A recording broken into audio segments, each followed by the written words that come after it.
Good morning students, class 10th। कैसे हैं आप सब? I hope you all are well. आज हम स्पर्श गद्य भाग से चैप्टर पढ़ने जा रहे हैं। अब कहाँ दूसरे के दुख से दुखी होने वाले। और उससे पहले हम पढ़ेंगे लेखक परिचय, लेखक के बारे में। इसके लेखक हैं निदा फाजली। जन्म 12 अक्टूबर 1938 को दिल्ली में जन्मे निदा फाजली का बचपन ग्वालियर में बीता। निदा फाजली की लफ्जों का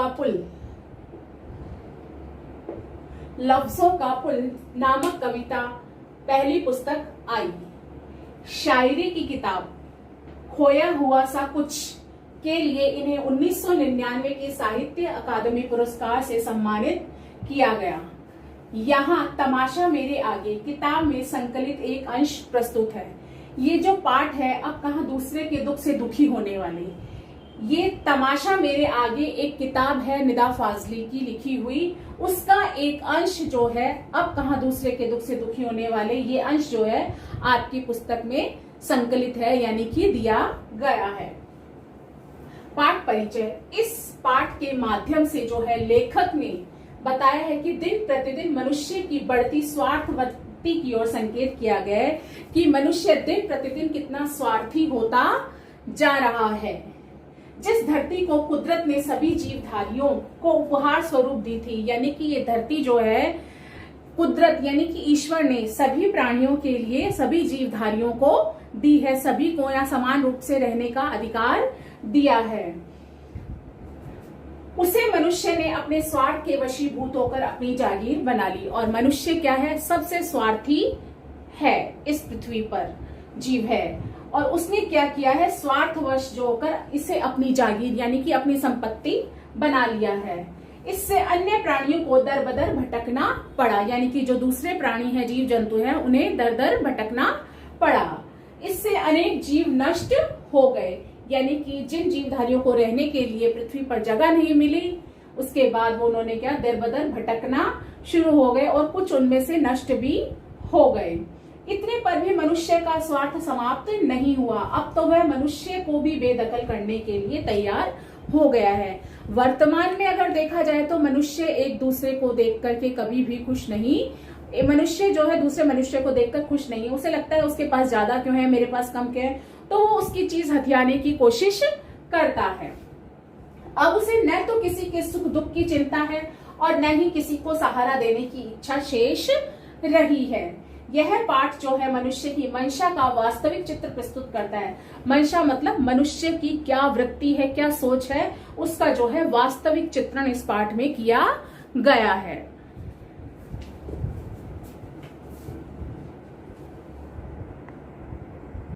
अब जो है पाठ का सार हम इन बिंदुओं के आधार पर देखेंगे।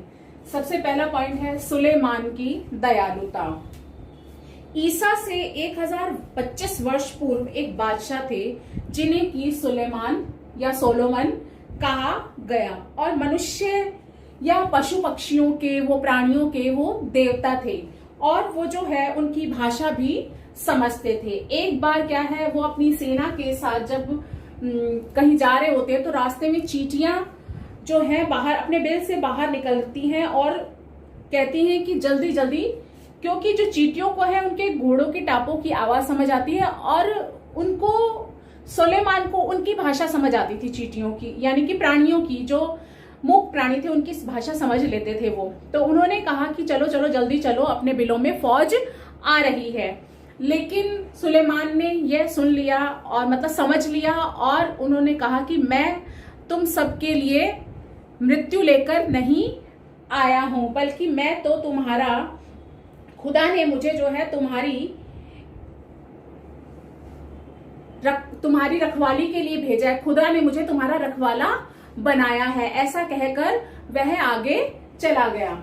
शेख अयाज के पिता तथा नूह की दयालुता। शेख अयाज जो लेखक के पिता शेख अयाज थे, वो उन्होंने एक बार क्या हुआ, कुएं पर वो नहाने जाते हैं और वहां पर एक, जब खाना खाने के लिए वापस आते हैं तो एक काला चींटा जो है उनकी बाजू पर आ जाता है और वो खाना खाते हुए उसे देखते हैं तो उन्हें एहसास होता है कि उन्होंने किसी घर वाले को बेघर कर दिया है। तो वो खाना छोड़ करके उठ के जाते हैं कुएं के पास उस चींटे को वापस छोड़ने के लिए। और नूह की दयालुता, एक बार जो नूह है वो किसी कुत्ते को गलती से कहते हैं कि दुत्कारते हैं, तो कुत्ता उन्हें कहता है कि मैं अपनी मर्जी से नहीं हूं, मुझे भगवान ने ही बनाया है, मैं अपनी मर्जी से कुत्ता नहीं बना हूं, ये सब ईश्वर की देन है कि तुम मनुष्य हो और मैं जानवर हूं। तो नूह को इस बात का एहसास होता है और वो जिंदगी भर इसका पश्चाताप करते रहते हैं और रोते रहते हैं। संसार एक परिवार जैसा है। विज्ञान ने आज तरक्की कर ली है, लेकिन जो संसार में जितनी भी चीजें हैं, ये समुद्र, पहाड़, प्रकृति, ये सब चीजें जो क्या है एक परिवार की तरह है। अगर हम इनमें से एक भी चीज को अलग थलग करते हैं या प्रकृति से कोई हम छेड़छाड़ करते हैं या उसे नुकसान पहुंचाने की कोशिश करते हैं, तो हमें इसका प्रतिफल तुरंत मिलता है। जैसे जंगल कट रहे हैं, समुद्र छोटे होते जा रहे हैं, लोगों ने घर बसाने शुरू कर दिए समुद्र के किनारे, उसको पीछे धकेलते जा रहे हैं, तो समुद्र को गुस्सा आता है और वो क्या करता है, पहले तो बेचारा पीछे सरकना शुरू होता है, लेकिन जब वो नहीं सरक पाता तो उसे गुस्सा आता है। वो 3 जहाजों को एक रात में ही तीनों दिशाओं में अलग अलग बच्चों की गेंद की तरह उछाल करके फेंक देता है। और लोग जो हैं अब छोटे छोटे फ्लैट यानी डिब्बों जैसे घरों में रहने के लिए मजबूर हो गए हैं। जैसे जैसे आबादी बढ़ती जा रही है, जंगल कटते जा रहे हैं, घर भी छोटे होते जा रहे हैं। जंगल कट रहे हैं तो प्राकृतिक आपदाएं भी आ जाती हैं, भूकंप आना, जलजला, सैलाब, बारिश, तूफान, बाढ़, इस तरह की प्राकृतिक आपदाएं जो है, प्रकृति से छेड़छाड़ जब होती है तो इस तरह की प्राकृतिक आपदाओं का सामना करना पड़ता है। हमारा संसार जो है एक परिवार के समान है। इस परिवार में से अगर हमारा एक सदस्य भी विकलांग होता है या कुछ गलत होता है उसके साथ, तो इसका खामियाजा सभी को भुगतना पड़ता है। समुद्र को आया गुस्सा। एक जब बड़े बड़े बिल्डर जो है समुद्र को पीछे की ओर धकेल रहे थे वहां पर फ्लैट बनाने के लिए, तो पहले तो समुद्र सिमट गया, फिर वो उकड़ू होकर बैठ गया, लेकिन जब उसे गुस्सा आया तो एक रात उसने 3 जहाजों को अपने गेंद की तरह उछालकर तीनों दिशाओं में फेंक दिया। माँ का पशु पक्षियों से प्रेम। लेखक की माँ शाम के समय पेड़ पौधों को से पत्ते या फूल तोड़ने के लिए मना करती थी कि इस समय ये सोते हैं, और पशु पक्षियों से प्रेम करो, ये सब अल्लाह की देन है, यानी कि अल्लाह के ये सब बंदे हैं। एक बार गलती से बिल्ली से कोई अंडा बचाने के लिए, कबूतर का अंडा बचाने के लिए उसकी माँ के हाथ से गलती से अंडा टूट जाता है, जिससे लेखक की माँ को बहुत पश्चाताप होता है और वो पूरे दिन रोजा रखती है और नमाज पढ़ती है, रोती रहती है कि उससे एक जीव की हत्या हो गई है, जबकि उसने वो जानबूझकर नहीं किया होता। कबूतर के अंडे टूटने पर माँ ने रोजा रखा। जैसा कि मैंने आपको पहले इसमें बताया कि उसकी माँ को पशु पक्षियों से प्रेम था।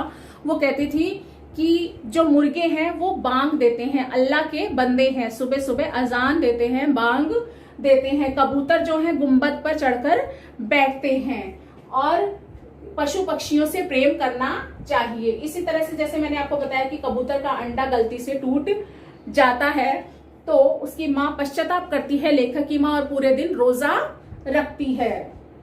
मनुष्य की संवेदनहीनता। अब क्या होता है कि बंबई में जो ग्वालियर से बंबई तक इतना बदलाव आ चुका है, लेखक ने देखा है कि जहां पर पशु पक्षियों के ठिकाने हुआ करते थे वहां पर अब बड़े बड़े बिल्डरों ने घर बना दिए हैं। लोगों में संवेदना खत्म हो गई है।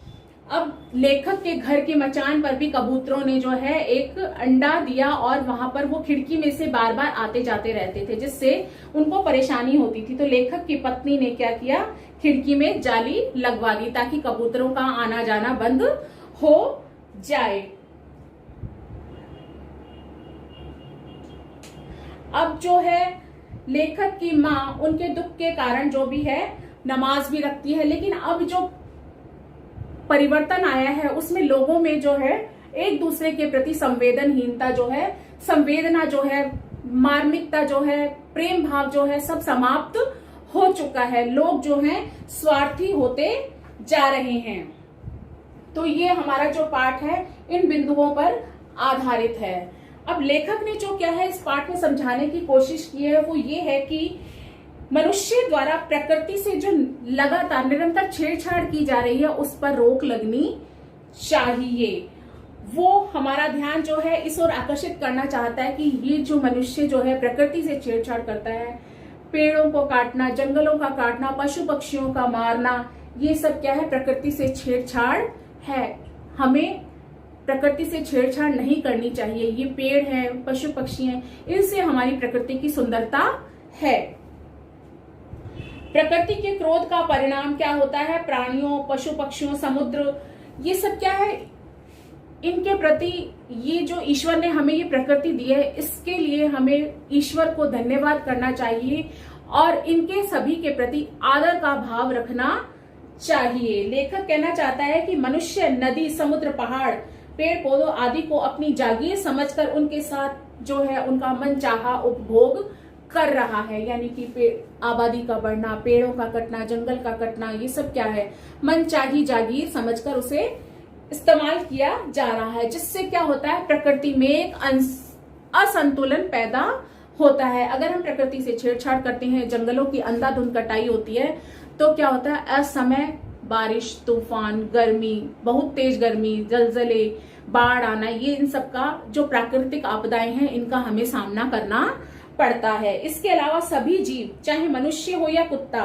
वो सब क्या है, एक ईश्वर की रचना है, यानी उसी एक ईश्वर की रचना है और हमें इन सभी के साथ उदारता पूर्वक व्यवहार करना चाहिए। हमें प्रकृति की दी हुई किसी भी चीज के साथ कोई छेड़छाड़, कोई मनमानी नहीं करनी चाहिए। प्रकृति, ईश्वर ने जो ये प्रकृति, ये संसार, ये धरती हमें सौंपी है, ये सभी के लिए है, सभी पर इसका समान अधिकार है, चाहे वो मूक प्राणी हो या बोलने वाला प्राणी हो। धन्यवाद।